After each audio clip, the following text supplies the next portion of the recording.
नमस्कार दोस्तों, स्वागत है सभी का ट्रिक्स एक्सपर्ट पे। मैं हूं गौरव और आज के इस वीडियो में मैं लेकर आया हूं आप सभी के लिए मछली पालन के लिए तालाब निर्माण की पूरी प्रक्रिया। एक ऐसी प्रक्रिया जिसको आप फॉलो करके एक अच्छे तरीके से तालाब निर्माण कर सकते हैं। तालाब निर्माण में क्या क्या बारीकियों का ध्यान रखना है, कितनी गहराई होनी चाहिए, मिट्टी कैसी होनी चाहिए, साथ ही साथ आपको स्लोप किस तरफ होना चाहिए, वगैरह वगैरह सारे सवालों के जवाब इस वीडियो को आखिरी तक देखने से आपको मिल जाएगा। इस वीडियो को आप एक प्रशिक्षण वीडियो के रूप में भी समझ सकते हैं, देख सकते हैं। तो चलिए हम सभी शुरू करते हैं। तो सबसे पहले दोस्तों मैं अगर आपको बताऊं तालाब निर्माण के बारे में दोस्तों, तो आप यहाँ मैं स्क्रीन पे आपको लेके आया हूँ, ठीक है। अब यहाँ पे आप देखेंगे ये बिहार सरकार की ओर से मत्स्य निदेशालय के द्वारा जारी एक PDF है, उसके आधार पे मैं आपका मदद कर रहा हूँ, ठीक है। मछली पालन के लिए तालाब निर्माण का प्रक्रिया। मछली पालन के लिए तालाबों का आकार, उसका क्षेत्रफल, उसकी गहराई, उसकी बनावट बहुत महत्व रखता है, ठीक है ना। तालाब बनाने से पहले स्थानों का चयन करना चाहिए। इसके लिए महत्वपूर्ण बातें निम्नलिखित है। सबसे पहली बात, उस स्थान की मिट्टी में पानी जमाव रखने की अधिक क्षमता होनी चाहिए, ये आपको ध्यान देना है। गहरा जमीन जहाँ कृषि कार्य करने में कठिनाई होती है, ऐसी ज़मीन मत्स्य पालन के दृष्टिकोण से उपयुक्त होता है। यानी कि जो बर्जर भूमि है, जो जंजर भूमि है, जो जर्जर भूमि है, वहाँ पे आप तालाब निर्माण करेंगे, ठीक है। फिर है आपको यहाँ पे ऐसी ज़मीन जहाँ उर्वरकों का शोषण नहीं हो, ओके, बहुत कम वहाँ पे उर्वरकों का शोषण हुआ हो। उस स्थान की मिट्टी का pH मान उदासीनता के करीब 6.5 से 8.5 होना चाहिए। ये आपको मत्स्य पालन विभाग या आसपास के जो सरकारी योजनाओं का जो केंद्र है या फिर जो मछली पालन से रिलेटेड दुकानें हैं, वहाँ पे आपका ये जो नापने का है pH आपको नाप दिया जाएगा, वो आपको 6.5 से 8.5 होना चाहिए, ठीक है। तालाब के लिए खुली जगह का चुनाव करना है। तालाब छायादार जगह में नहीं होना चाहिए, ध्यान रहे, तालाब छायादार में नहीं होना चाहिए, ठीक है ना। तालाब को पूरी तरह धूप मिलना बेहद ज़रूरी है मछलियों के लिए। तालाब के आसपास सदाबहार जल स्रोत होना आवश्यक है। अगर वहाँ आसपास सदाबहार अगर जल स्रोत है तो बहुत अच्छी बात है, नहीं है तो आप पंप यह सब लगाएंगे, ठीक है। तालाब तक पहुँचने के लिए सड़क की अच्छी व्यवस्था रहनी चाहिए, तभी जाके आप बेहतर उत्पादन कर, आप ट्रांसपोर्ट कर ज़्यादा कमाई कर पाएंगे। यदि ऊपर दी गई शर्तों में से अधिकांश आपके पास हो, इस तरह का पोखर व्यावसायिक दृष्टिकोण से काफ़ी उपयुक्त माना जाता है, ठीक है। तालाब निर्माण करने से पहले आपको मिट्टी की जांच कर लेनी चाहिए, है ना। तो मिट्टी की जांच कैसे करनी है भैया, क्या करनी है, चलिए वो मैं आपको बता दूं। तो मिट्टी की जांच करने के लिए दोस्तों आपको करना क्या है, जिस स्थान पर आपको तालाब बनाना है उस स्थान की मिट्टी की जांच किसी प्रयोगशाला में अवश्य करवा लें, ठीक है। इससे होगा क्या कि आपका जो काम है बहुत अच्छे तरीके से बन जाएगा, ठीक है ना। अगर आप नहीं कराएंगे ऐसा तो आपको कहीं ना कहीं बाद में मिट्टी सोखेगा नहीं सोखेगा उसकी प्रॉब्लम आएगी, ठीक है। कैसे होगा, थोड़ा सा जानकारी, तकनीकी चीज़ जान ले। मिट्टी की जांच का एक आसान तरीका जो आप स्वयं कर सकते हैं, जो कि मैंने पिछले वीडियो में भी बताया था, लेकिन ये पर्टिकुलर तालाब निर्माण की वीडियो हो सकता है कुछ वीडियो वो ना देखे होंगे, तो यहाँ आपको मैं बता दे रहा हूँ। वैसे मछली पालन को लेकर बहुत सारी वीडियोस आप हमारे ट्रिक्स एक्सपर्ट चैनल पर प्लेलिस्ट में जाकर मछली पालन का जो वीडियो है सारा वहाँ देख सकते हैं।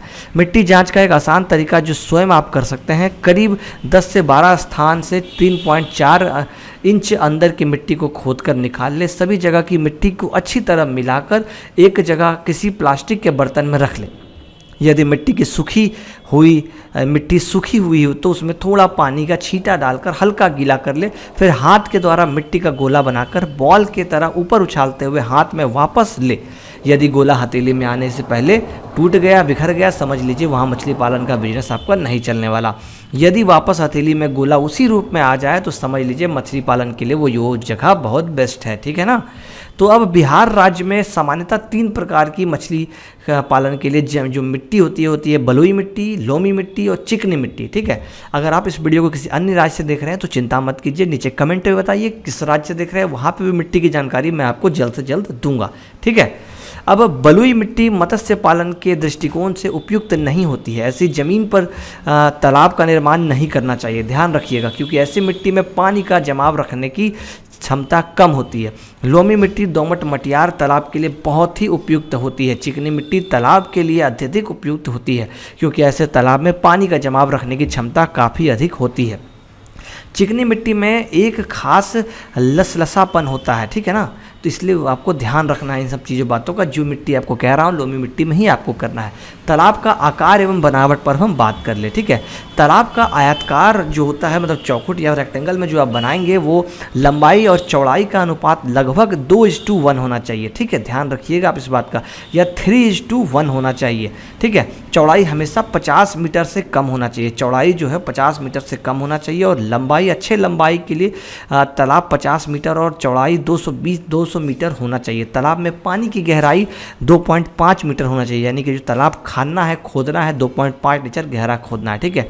सूर्य का प्रकाश पानी में 2.5 मीटर गहराई तक ही जा सकता है, इसलिए 2.5 मीटर ज़्यादा नहीं खोदिएगा। इसे यूफोटिक जोन कहते हैं, अतः गहराई व्यर्थ होता है और आपकी खर्च भी बढ़ जाएगी, ठीक है। बांध की चौड़ाई एवं उसकी बनावट ऐसी होनी चाहिए कि तालाब के जल द्वारा डाले गए दबाव को सहन कर सके, साथ ही पानी को रिस कर बाहर जाने दे। बांध का निर्माण करने से पहले, बांस बनाने से पहले उसके आसपास के पेड़ पौधे, खरपतवार एवं रोड़ा पत्थर भी हटा लेना चाहिए, ठीक है। रेखांकित किए गए सतह के ऊपरी भाग से करीब 20 सेंटीमीटर मिट्टी काटकर हटा देना चाहिए।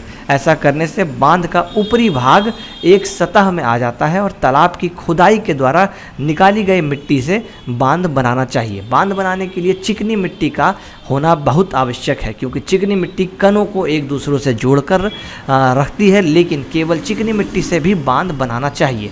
क्योंकि उसके सूखने पर उसमें दरार पड़ जाती है, इसलिए अच्छा बांध बनाने के लिए 15 से 25% रेतीली मिट्टी, 60 से 80% बलुई मिट्टी को मिलाकर बांध का निर्माण करना चाहिए। बांध बनाने समय प्रति 1 फीट मिट्टी डालने के बाद उस पर पानी का छिड़काव कर पीट कर दबा देना चाहिए, ताकि वर्षा ऋतु में बांध नहीं धंस सके। बांध का निर्माण कैसे करना है उस पर हम बात कर ले अब।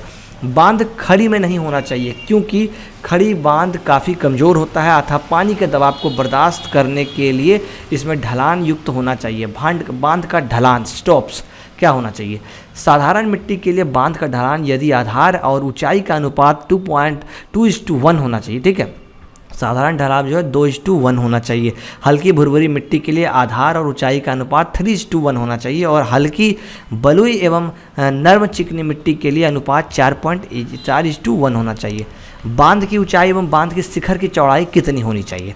तो तालाब के चारों ओर बनाए गए बांध की ऊंचाई तालाब की तली में 3.8 मीटर रखनी चाहिए, और जिससे मिट्टी बैठने के बाद भी ऊंचाई कम से कम 3.5 मीटर रह जाए। मिश्रित मत्स्य पालन में तालाब में पानी की गहराई 2.5 मीटर गहरा रहना चाहिए। बांध में 3 मीटर की ऊंचाई पर 0.3 मीटर व्यास वाले ह्यूम पाइप को लगा देना चाहिए, ताकि वर्षा आदि के कारण पानी बढ़ने पर भी आवश्यक पानी ह्यूम पाइप द्वारा तालाब से बाहर निकल आए। ह्यूम पाइप से तालाब के अंदर से नायलॉन या लोहे की जाली लगी होनी चाहिए। ह्यूम पाइप हमेशा पक्का आधार बनाकर लगाना चाहिए, ताकि ह्यूम पाइप नीचे की ओर नहीं धंस सके। बांध के शिखर की चौड़ाई कितनी होनी चाहिए? बांध के शिखर की चौड़ाई 2.5 से 3 मीटर होनी चाहिए, ठीक है। तो मैंने ये आपको पूरा मछली पालन में तालाब निर्माण को लेकर टेक्निकल से लेकर बिगिनिंग से लेकर एडवांस तक की बातें बताई। बाकी आप जब मछली पालन का बिजनेस करेंगे तो ऑब्वियसली आप योजनाओं का लाभ लेंगे, और योजनाओं का जब लाभ लेंगे तो वहाँ एक ट्रेनिंग लेना कंपलसरी होता है। ट्रेनिंग ले, उन अधिकारियों से कांटेक्ट करें, वो आपको कुछ ऐसे कांटेक्ट देंगे जो मछली पालन का व्यापार कर रहे हैं, और वो इस तरह के सपोर्ट, तालाब निर्माण, ये सब में आपको हेल्प करेंगे। उसके लिए कुछ पैसे लेंगे, आपका काम बन जाएगा, ठीक है। ये टोल फ्री नंबर भी है, लेकिन ये कितना काम करेगा नहीं करेगा पता नहीं। आप मुझसे फेसबुक, इंस्टाग्राम और यहाँ ट्विटर, यहाँ पे यूट्यूब पे भी बात कर सकते हैं। फिलहाल अभी के लिए बहुत बहुत धन्यवाद। सब्सक्राइब करके वीडियो लाइक कर लीजिए, कमेंट में बताएं वीडियो कैसा लगा। टेक केयर, जय हिंद, जय भारत।